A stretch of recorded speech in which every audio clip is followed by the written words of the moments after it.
आप graduation level पे कोई भी एग्ज़ाम दे सकते हैं। फेडरल पब्लिक सर्विस कमीशन के, प्रोविंशियल सर्विस कमीशंस के, वो आप दे सकते हैं, चाहे वो कस्टम्स है, चाहे वो नैब है, चाहे वो FIA है, चाहे वो PMS है, प्रोविंशियल मैनेजमेंट है, चाहे वो CSS है।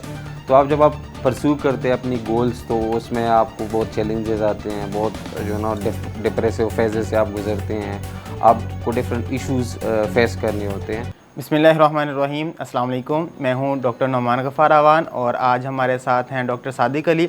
डॉक्टर सादिक फ़िज़ियोथेरेपिस्ट हैं और आजकल KPK में असिस्टेंट कमिश्नर के तौर पे अपनी ड्यूटी सर अंजाम दे रहे हैं। तो डॉक्टर सादिक से आज हम जानेंगे कि इन्होंने अपना फ़िज़ियोथेरेपी का सफ़र किस तरह से शुरू किया, कौन कौन से हालात से ये गुज़रे और किस तरह असिस्टेंट कमिश्नर के ओहदे पे पहुँचे। इसके साथ साथ हम आज इनसे जानेंगे कि फ़िज़ियोथेरेपी के स्टूडेंट्स को स्टडी करते वक्त किन बातों का ख्याल रखना चाहिए, ऐसी कौन सी बातें हैं जिनको माइंड में रखते हुए एक कामयाब फ़िज़ियोथेरेपिस्ट बना जा सकता है।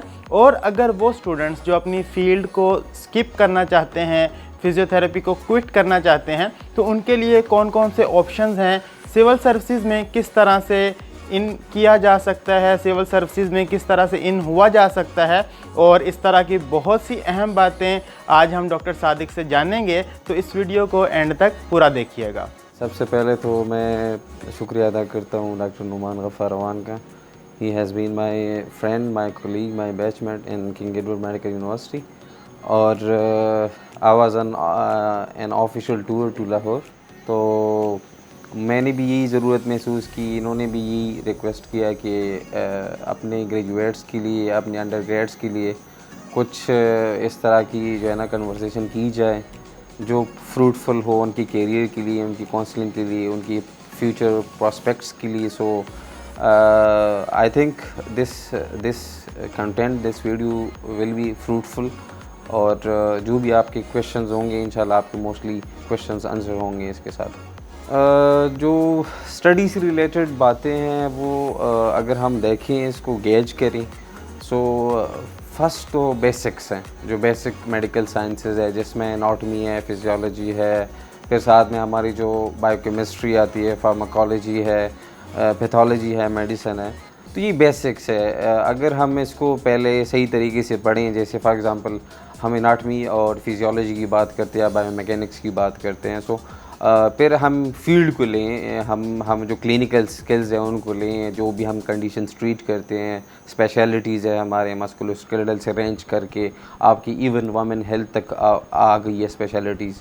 तो उसमें सबसे बेसिक्स यही है कि you have to work upon different जो भी आपके स्पेसिफिक एरियाज़ है विद इन योर स्कोप, जो आपके एरियाज़ है वो आप वो उसी तरीके से टच करते हैं।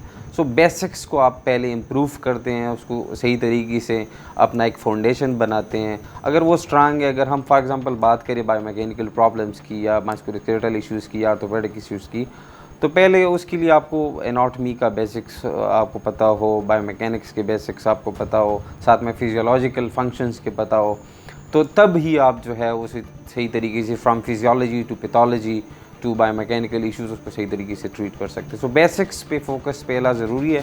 फिर एट द एंड आपके स्पेशलाइज जितने भी सब्जेक्ट्स आते हैं, 3rd ईयर से 4th ईयर से 5th ईयर से फाइनल जो है प्रोफेशनल्स में, तो फिर आप अपनी फील्ड के स्कोप में फिर आप प्रोग्रेस करते हो, इसी पे फोकस करते हो। आई थिंक बेसिक्स को इम्प्रूव करने की ज़रूरत है और फिर जाके फिर आप क्लिनिकल स्किल्स को इसी तरीके से प्रोग्रेस और प्रमोट कर सकते हैं।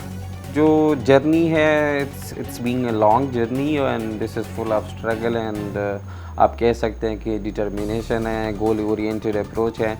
पहले मैं बताऊं कि मैं belonging from a poor background, और फिर वहाँ से अब आपका स्ट्रगल स्टार्ट होता है from very basics from the scratch. तो आप जब आप परस्यू करते हैं अपनी गोल्स, तो उसमें आपको बहुत चैलेंजेस आते हैं, बहुत डिप्रेसिव फेजेस से आप गुजरते हैं, आपको डिफरेंट इश्यूज़ फेस करने होते हैं। तो पहले आप जो है ना उसी को लेके आप कंपटीशन में आते हैं, चाहे अपना फील्ड हो। जैसे जब मेरा किंग एडवर्ड में एडमिशन हुआ, सो आई वाज फ्रॉम KP, तो इधर की कल्चरल डाइवर्सिटीज़ और फिर चैलेंजेस और इवन स्टडीज़ में भी, तो अल्हम्दुलिल्लाह अच्छी तरीके से परसूव किया, इवन पोजीशंस ली, पोजीशन होल्डर रहे हैं, फिर साथ में वो एक आप मोटिवेशन गेन करते हैं। At the end final year में एक एस्पायरेशन थी कि सिविल सर्विस की तरफ आना था, तो even I pursued my educational career along with my preparation for the civil services. Master MS की ऑर्थोपेडिक्स में इस्लामाबाद से रिफा से, और फिर साथ साथ जो है अपना गवर्नमेंट जॉब मुझे मिली government lady reading hospital Peshawar में, जो टर्शरी केयर है लार्जेस्ट केपी का, और वो भी मेरिट पे सब कुछ टेस्ट वगैरह देखे। तो उसके बाद जो है ना साथ साथ मैं आपको यही बताना चाहता हूँ कि आप ऑप्शंस रखिए, प्लान ए रखिए, प्लान बी रखिए, इवन प्लान सी रखिए, ठीक है। आप ये बिल्कुल ना बैठे इस तरह के यार मुझे तो मैं ग्रेजुएट हुआ हूँ। पोस्ट ग्रेजुएशन डिप्रेशन हमारी फील्ड में बहुत कॉमन है, लोगों को जॉब्स नहीं मिलते हैं, किसी को मिल भी जाते हैं तो फिर वो जो है ना उसी तरीके से वो सेटिस्फेक्शन अब उनको नहीं मिलती कि जो है जो एक ग्रेजुएट लेवल के बंदे को चाहिए, एक प्रोफेशनल को चाहिए।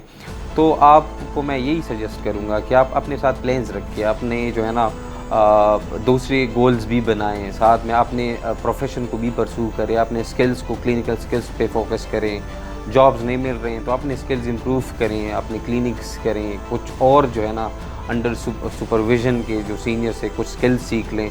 मतलब this is something you carry for the whole life. I am a doctor, I am a physiotherapist, so I am carrying this skill for the whole life. मैं लोगों की जो है ना इवन अपने गांव में, अपने इलाके में, अपने दोस्तों में, अपने कोलीग्स की मदद करता हूँ जितना मुझसे हो सकता है हेल्थ रिलेटेड इश्यूज़ में, इवन सीनियर्स की। तो ये आप स्किल कैरी करते हैं और ये इसी की डिग्री की बेस पे मैं क्वालिफाई हुआ हूँ, मेरी एलिजिबिलिटी क्राइटेरिया यही है। So this is the base, इसी को हम कैरी करते हैं, दिस इज़ अ टैग। इस पे फ़ख्र करें, इस पे ये ना हो कि आप जो है इसी की वजह से आप अपने आप को जो है वो लो फील करें, दूसरे प्रोफेशन के साथ कंपैरिजन करें।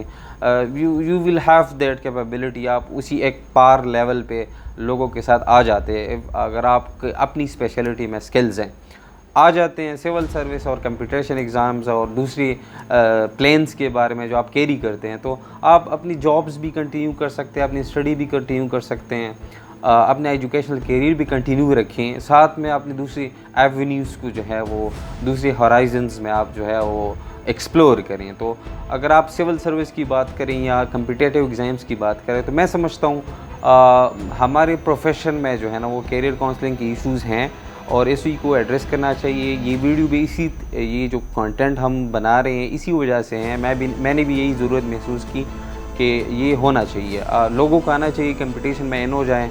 ग्रेजुएशन की जो है ना एलिजिबिलिटी होती है, रिक्वायरमेंट होती है, आप ग्रेजुएशन लेवल पे कोई भी एग्ज़ाम दे सकते हैं। फेडरल पब्लिक सर्विस कमीशन की, प्रोविंशियल सर्विस कमीशंस के वो आप दे सकते हैं, चाहे वो कस्टम्स है, चाहे वो नैब है, चाहे वो FIA है, चाहे वो PMS है, प्रोविंशियल मैनेजमेंट है, चाहे वो CSS है। आप आ सकते हैं, परस्यू करें इनको, इन फील्ड्स को, इन एवेन्यूज़ को परस्यू करें। साथ में अपनी फील्ड्स में भी जो है ना आप जो प्रोग्रेस कर सकते हैं उसको एक्सप्लोर कर सकते हैं, डिग्रीज़ करें, MS करें, बाहर जाएं, ठीक है, वहाँ भी इवन आप स्टडी कर सकते हैं। सो मेरे ख्याल में plan A, plan B, plan C रखें। एक जगह पे आप नहीं एडजस्ट हो रहे हैं, आपके पास टाइम होगा।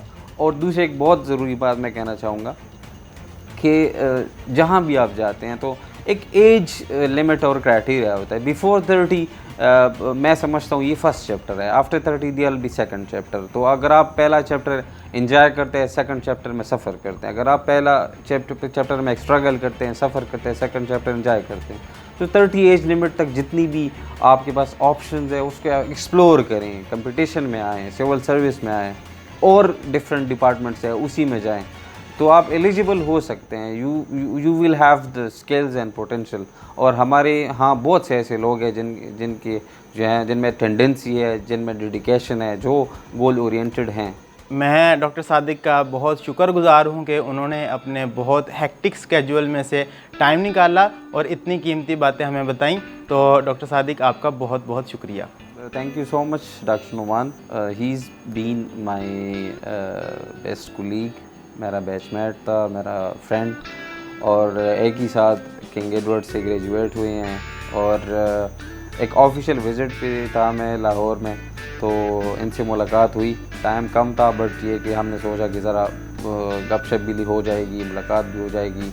और जितनी भी मेरे प्रोफेशनल्स हैं, अंडर ग्रेड्स हैं, पोस्ट ग्रेड्स हैं, मेरे सीनियर्स हैं, टीचर्स हैं, तो मेरी तरफ से उनको भी सलाम, बहुत सारी दुआएं चाहिए हमें भी, और जितना भी हो सकेगा इंशाल्लाह वो करेंगे अपनी फील्ड के लिए भी। और I am very thankful and I am being a proud graduate of this profession, कि मैं जो है ना, इसने मुझे बहुत कुछ दिया है। और even the dignity, the respect, the prestige we carry, तो वो इसी की बदौलत है। और मैं समझता हूँ बहुत पोटेंशियल है हमारे जूनियर्स में, हमारे सीनियर्स में, और हमें जो है वो एक्नॉलेज करना चाहिए अपने आप को। और thank you so much for having us, thank you so much for listening, और बहुत शुक्रिया नुमान, थैंक यू। अगर आप फिज़ियोथेरेपी के स्टूडेंट्स हैं या ग्रेजुएट हो चुके हैं और आपको फिज़ियोथेरेपी के हवाले से किसी भी किस्म का कोई सवाल पूछना है तो आप कमेंट्स में ज़रूर लिखिए। हम उम्मीद करते हैं कि आपको आज की वीडियो पसंद आई होगी। अपना और अपने प्यारों का बहुत सारा ख्याल रखें, दुआ में याद रखिएगा। अल्लाह हाफ़िज़।